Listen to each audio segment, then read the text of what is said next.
Can Kings goalie Cam Talbot lead the team to the Stanley Cup title at 36 years of age? We'll talk about that and more on this edition of Locked On LA Kings. You are Locked On Kings, your daily podcast on the Los Angeles Kings, part of the Locked On Podcast Network, your team every day.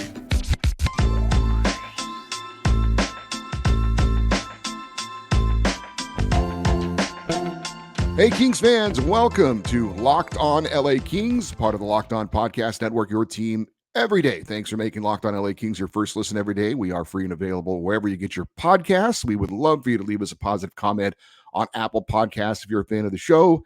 And we are on YouTube. Please like and subscribe if you're enjoying this content. I'm Eddie Garcia, your host of Locked On LA Kings. I've worked in sports media for over 30 years, 20 plus years at the Fox Sports Radio Network. I'm also co-host of the Puck Podcast, a weekly NHL review show that's been putting out content for the past 17 years, and a passionate LA Kings fan for over 30 years. Today's episode is brought to you by Gametime. Download the Gametime app, create an account, and use the code LOCKEDONNHL for $20 off your first purchase. The LA Kings are back in action tonight, hosting the Washington Capitals. We'll have a game preview coming up in a bit. Kings obviously off to a great start as we enter the month of December coming up and looking to keep things going against the Washington Capitals. And the Kings are slowly starting to get some league-wide recognition with their 13-3-3 record. And right now they are third in the NHL in winning percentage, I believe. I saw the Daily Faceoff, which is a website that talks about the NHL, released its power rankings this week and had the Kings ranked number one in the NHL, which is nice to see. And all that's great. And it's good to see the Kings getting a little recognition. But as we know, going into this season, the Kings had high expectations, not sure how much they cared about being the number one ranked team by some website at, in late November, but it's still a good thing. But we know that, it's great to start strong, and usually teams that have successful seasons do that. But it's about how the Kings will be playing at the end of the year, going into the playoffs. That's really going to count, because the Kings have not been shy about what their goals are for this year and in the immediate future. And that is to be a perennial playoff team, to win playoff series, and to be a Stanley Cup contender. The Kings have put together a solid roster, but the man in the spotlight, especially for this season, is veteran goalie Cam Talbot, who is expected to be in net for the Kings tonight. So far in the season, he has been exceptional. Going into tonight's action, Talbot is tied for third in the NHL in wins with 10. He is third in the NHL in goals against average at 2.02 and second in the NHL in save percentage at 931. Those are fantastic numbers. I thought Cam Talbot could do well for the Kings. I didn't think he'd be doing this well. So far, so very, very good. As I mentioned, we're heading into December. And Cam Talbot, at the moment, is a legitimate contender for the Vezina Trophy as the top goalie in the NHL. And just like the team, that's great. But we are looking for a goalie that can get the Kings victories in the postseason and ultimately, of course, a Stanley Cup.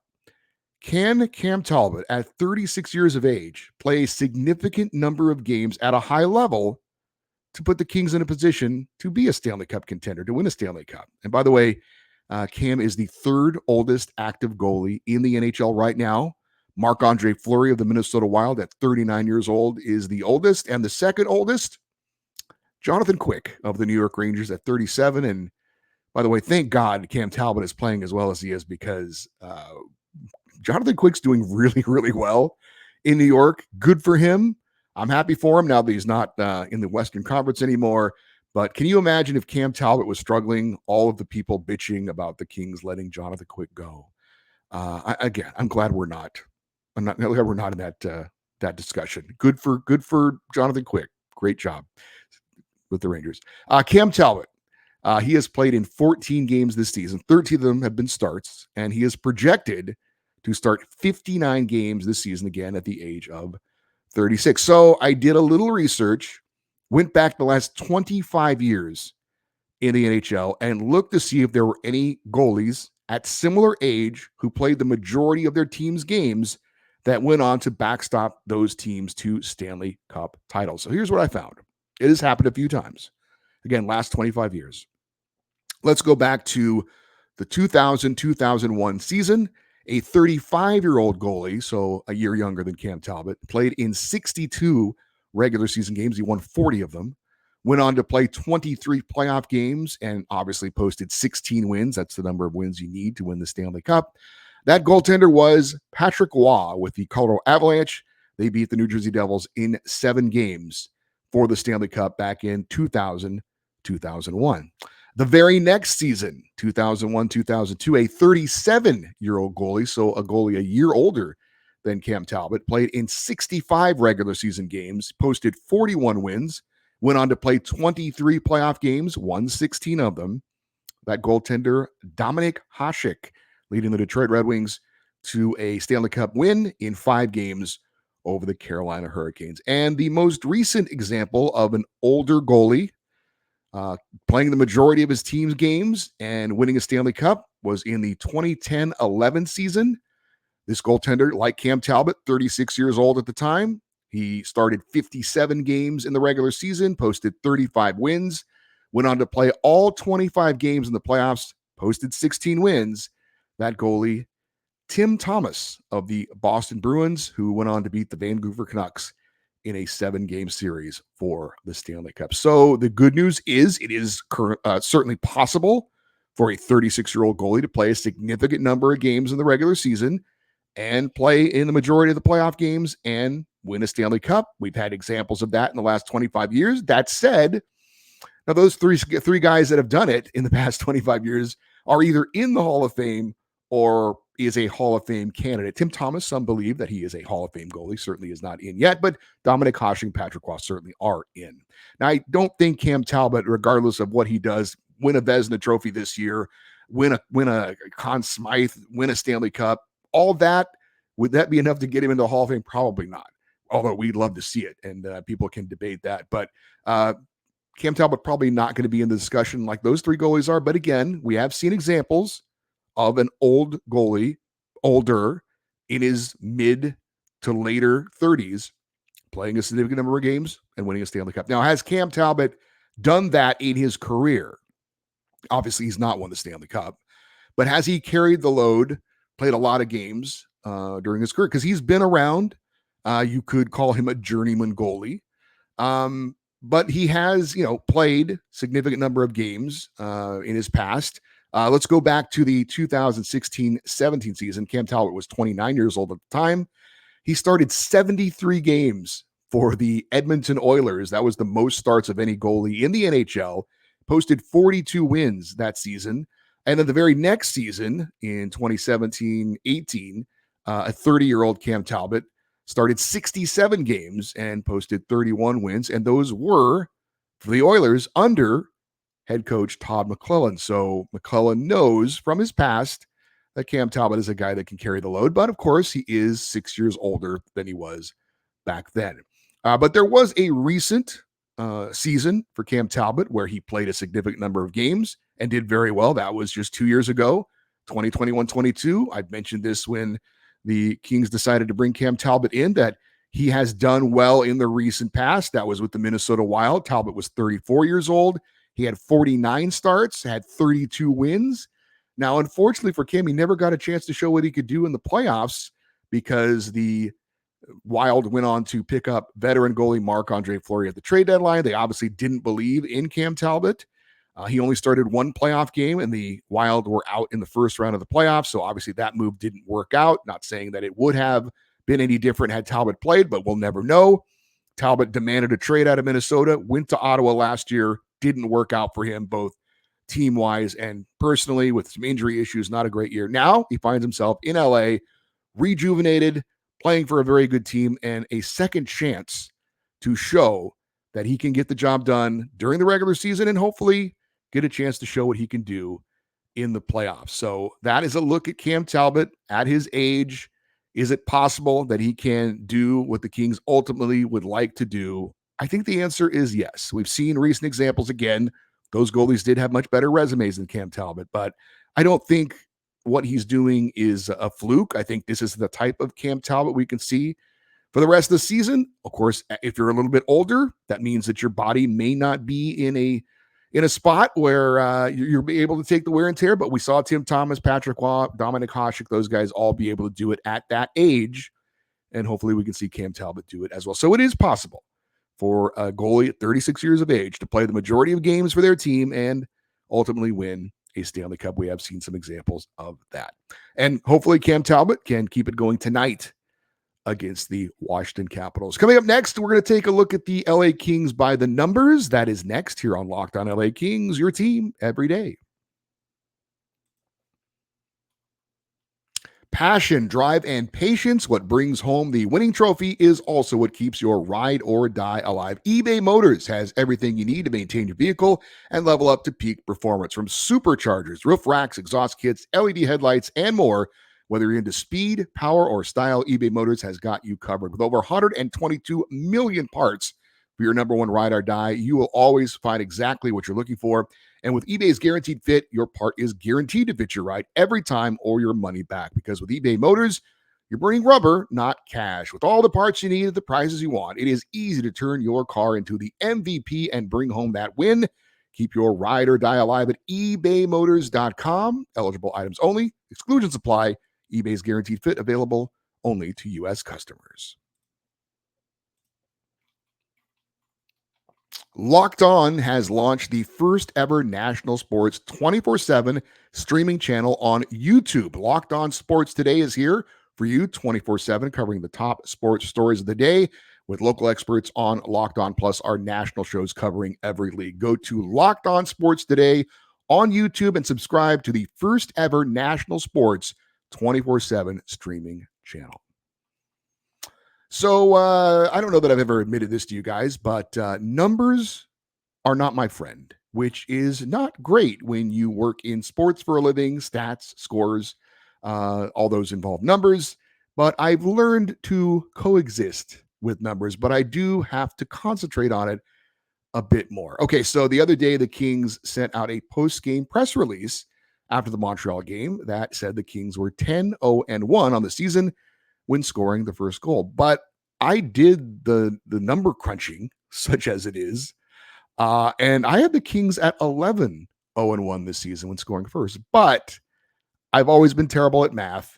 Now, I've never been diagnosed with anything, but I've always felt numbers get scrambled up in my head a bit. I even have this stupid dream way too often where I'm back in high school and I'm freaking out because I can't remember the locker combination numbers on my locker. So I figured the Kings must be right and I must be wrong. But I went back and checked again, and could it be I was right and the Kings were wrong? We're going to take a quick look here, and hopefully I'm not going to make a complete fool out of myself. But looking at the numbers, the first two games of the season, the Kings did not score the first goal, and they ended up losing both those games to Colorado and to Carolina, one in regulation, one in the shootout. Then they went on the road. We know how good they've been there. At Winnipeg, they were up 5-0 in that game, won 5-1, so 1-0. And then at Minnesota, they went up 1-0, ended up winning 7-3, so okay, 2-0. The next two games, Boston and Arizona, they did not score the first goal.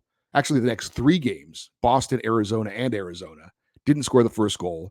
They lost to the Bruins, but were able to come back and beat both the Coyotes both times, 6-3 and 5-4. Then they played Vegas, and they went up 2-0. They ended up losing in a shootout to the Golden Knights 4-3. So 2-0-1 at that point when scoring the first goal. Next four games, at Toronto, at Ottawa, at Philadelphia, at Vegas, they scored the first goal in all those games. Matter of fact, they went up 3-0, 3-0, 5-0, and 3-0 in all those games. Ended up winning. So that's 3-0-1, 4-0-1, 5-0-1, 6-0-1. Next two games, Pittsburgh and Philadelphia, they did not score the first goal, and they would end up losing both. One of them was in overtime against Pittsburgh, 4-3. Then they had Florida, went up 2-0, won that game 2-1, 7-0-1. Then St. Louis, 5-0 lead in that when they won it 5-1, 8-0-1. Arizona, they go up 3-0, they win 4-1, 9-0-1. At Anaheim, they go up 4-0, win 5-2, 10-0-1. And then against Montreal, up 4-0. They win 4-0. 11-0-1. I was right.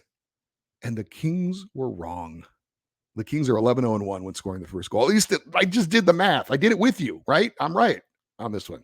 Now, I'm not going to puff my chest out too much because I made a goof on a recent show that you guys have rightly corrected me on with several emails, and we will get to those on our Friday fan feedback show. And while we're talking about some numbers, I did want to pass along this. And as I said, the emails, the feedback show is Friday, but I did get an email from a Kings fan, Brian in Mesa, Arizona. And he had something interesting about special teams I wanted to kind of share. I thought it was interesting. And Brian did the work on this. He says, the power play and the penalty kill have been a big topic of conversation over the last couple of seasons. And it got me curious to look a little closer into the importance of elite special teams in the context of overall team results. Since the 2005-2006 season, when the shootout and loser point were instituted, 76 of the 90 teams that were top 5 in power play percentage made the playoffs. 9 made the final, and 4 of them won the Stanley Cup. Of the teams that had top 5 penalty kills, 73 of 90 made the playoffs, 9 would make the Cup finals, and 6 of them would win the Stanley Cup. 15 teams in this 18-season span have finished top 5 in both categories, with the 2012-2013 Flyers having the dubious honor of being the only ones to miss the playoffs, and the 06-07 Ducks being the only post-lockout team to have a top 5 PK and power play and win the Stanley Cup. Typically, the teams with an elite power play have advanced further than their penalty kill counterparts, but only by a slight margin. And as I already said, the top penalty kill teams historically lead in the one category that really counts, and that is winning more Stanley Cups. So what was it, by a count of 6-4? Kings right now have the number one penalty kill in the NHL at 89.4%, and they are 14th best on the power play at 20.8%. So if you had to choose based on the research by our friend Brian, a little bit better to have a better penalty kill than power play necessarily. And while we're throwing out numbers, the Kings right now are the number one team in the NHL in goals per game at exactly 4. Vancouver second at 3.98. Before we get into a preview of tonight's game against the Washington Capitals, I did want to do a quick rain report. The Ontario Reign did play last night. Unfortunately, lost to the Tucson Roadrunners 3-2 to snap their 4-game winning streak. The Reign fell behind 3-0 and then had a late rally in the third period, fall just short. They got goals in that third period from TJ Tynan and Akil Thomas. And Matt Villalta took the loss in net. He allowed 3 goals on 33 shots. So again, the Ontario Reign losing in their game last night against the Tucson Roadrunners. All right, up next, we are going to talk Kings versus Capitals next on Locked On LA Kings, your team every day. Hey, you shouldn't have to worry when you are buying tickets to your next big event. I don't, because I use Gametime, the fast and easy way to buy tickets for all your sports, comedy, music, and theater events near you. I went to New York recently, as you probably know. I used Gametime to buy my tickets for a Rangers-Hurricanes game at Madison Square Garden, and it was super easy to do. They've got an app that you can navigate with ease. They've got killer last-minute deals, all-in prices, and their best price is guaranteed. Gametime is the only ticketing app that gives you complete peace of mind with your purchase. And I love how you can view the seats before you buy them so you know exactly what you're going to get when you arrive. Gametime takes the guesswork out of buying tickets. All-in prices show you the total up front so you know what you're getting. A great deal without any hidden fees. Buy tickets in seconds with 2 taps on the app. Just download the Gametime app, create an account, and use the code LOCKEDONNHL for $20 off your first purchase. Terms apply. Again, create an account and redeem the code LOCKEDONNHL, LOCKEDONNHL for $20 off. Download the Gametime app today. Last minute tickets, lowest prices guaranteed.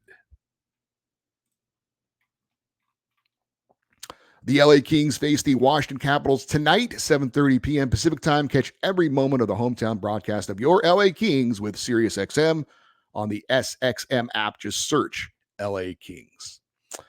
All right, the Kings are heading into their matchup against the Washington Capitals tonight, having won 5 in a row. Kings check in with a record of 13-3-3, while Washington has been a bit of a surprise in the East with a 10-6-2 record. That might not sound like much, but the Caps are pretty much in kind of a rebuild right now, and not a lot was expected of them. Right now, they're the first team out of a wild card spot in the East. They did lose their last game 2-1 in San Jose on Monday, so that's a bad loss. They're not going to be in a good mood tonight in Los Angeles. They're going to start their number 2 goalie, a young guy named Charlie Lindgren. He hasn't played much this year, but a small sample size has been pretty good. 4-2-1, 2.51 goals against average, and a .926 save percentage. Surprised that Capitals legend Alexander Ovechkin is not leading Washington in goal scoring. That would be Dylan Strome. He's your surprise leader with 8 goals on the season for Washington. Now, Ovechkin is second, although just 5 goals for the great 8. He does lead Washington with 12 points, but of course, he's known much more for goal scoring. Is really the greatest goal scorer in the history of the NHL. He sits at 827 career goals. He is 68 away from breaking Wayne Gretzky's all-time record for goals in a career, a record that many thought was unbreakable. But Ovechkin, again, he's been a machine, and he has put up numbers very consistently. But so far this season, he's slowed down. But he is one of those guys that can get on a roll at any moment, and is a guy that is still very dangerous, and the Kings certainly will have to respect. One note for the Capitals that you may or may not be aware of, their veteran forward, Nicklas Backstrom, is no longer with the team. He started the season, had a lot of health issues, and was hopeful that he could get his career kind of back on track.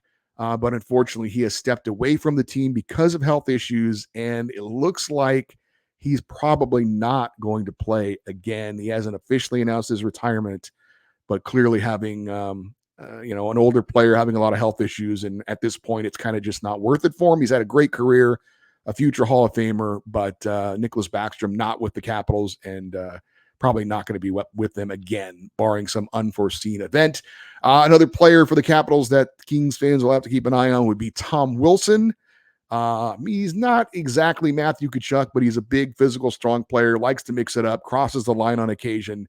So physically, he wants to be in front of the net. He'll hit some people into the board, so keep an eye on Tom Wilson. Also, they have defenseman John Carlson, who is one of the better veteran defensemen around the NHL. As far as the LA Kings, what is their lineup going to look like? Well, it is a familiar lineup that we've seen over the past few games. The changes that they've made at the bottom end are going to continue. Again, Blake Lizotte is still out. I did see Dennis Bernstein tweeted out that Lizotte was in a red non-contact jersey today. So he is back in practice skating around. Looks like he'll be back soon, but not for tonight. So Blake Lizotte's still out. Trevor Lewis will again center the fourth line. Jarrett Anderson-Dolan and Arthur Kaliyev will be on the wings. And again, Carl Grundstrom moved up to that third line with Pierre Dubois and Alex Laferriere. The defensive pairings are the same again. I think they've been the same for all but one game this year when Tobias Bjornfot got a game in early. I think the first game of the year. But what a luxury for the LA Kings to have Drew Doughty, Mikey Anderson, Matt Roy, Vladislav Gavrikov, and Jordan Spence and Andreas England in there night in and night out. It's been a big reason why the Kings have been so good this year. And in net, Cam Talbot returning to get the start, and Phoenix Copley off of his shutout win in the last game will be the number 2 goalie for the Los Angeles Kings. Going into this game, also one note to pass along. We're still on Kopi watch. Anze Kopitar is still 1 assist away from passing Marcel Dion for the most assists in franchise history. Kopi is at 757 and would not be surprised at all if Anze Kopitar gets that assist tonight after going scoreless in the last game, which is certainly rare for him. Updating the standings in the Pacific Division, the Kings have 29 points. Now, they are trailing Vegas, who's got 32 points, and Vancouver, who's got 31. Both the Golden Knights and Canucks posted wins last night. However, Vegas and Vancouver have both played 4 more games than the LA Kings. The Kings' winning percentage of .763 is second in the NHL, trailing only the New York Rangers at .775. So the Kings looks like pretty good to collect the point tonight. If they do that, they would become just the second team in Kings history to reach the 30-point mark within the team's first 20 games of the season. So what are the keys to victory for the LA Kings tonight? Well, it's pretty familiar, and you could argue that you could put this in at any point. But I think, as we've pointed out with my incredible math skills, getting the first goal of the game is pretty important. 11-0-1 when the Kings score first. So get off to a good start. And, it's not, look, I haven't looked into the research, and I don't know if I will, because I think it would be quite a lot of work, to be totally honest with you. Maybe it's out there somewhere, but you could say, well, of course. I mean, all the teams out there are better when they score the first goal. Not that good. I mean, not as good as what the Kings are doing. I would be shocked if there's another team in the NHL that is doing as well as the Kings when they score the first goal of the game, especially in today's NHL. It's not a 3-2 league anymore, as our old coach Daryl Sutter used to say. It's more like a 6-5 league or something, 5-4 league, something like that. So getting that first goal, it's important, but I don't know that it's as important as it has been in the past. But for the Kings, it obviously is. And I think it's a pretty simple explanation. You get the first goal, you get the juices flowing, you get off to a good start, and the Kings are just better with the lead. They're a good defensive team. They're getting good goaltending. And when they have the lead, they're just a better team. The number 2 key to the game: stay balanced, have all 4 lines contribute. We've seen that. It's been one of the biggest strengths of the Kings all season long. So hopefully they can continue to get contributions from all 4 lines. And the special teams need to be special, and they're already got a pretty big advantage going to the game against the Capitals.